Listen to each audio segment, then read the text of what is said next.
আল্লাহ তাআলা কিয়ামতের দিন সাইয়েদনা নূহ আলাইহিস সালামকে বলবেন, নূহ তুমি কি দাওয়াত পৌঁছিয়েছো তোমার উম্মতের কাছে? নূহ আলাইহিস সালাম বলবেন, হ্যাঁ আমি পৌঁছিয়েছি। এবার নূহের উম্মতকে আল্লাহ জিজ্ঞেস করবেন, এ নূহের উম্মতেরা তোমাদের নবী নূহ কি দাওয়াত পৌঁছিয়েছে?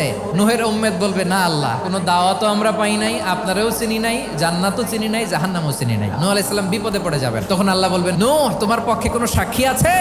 নূহ আলাইহিস সালাম বলবেন, আছে। কে?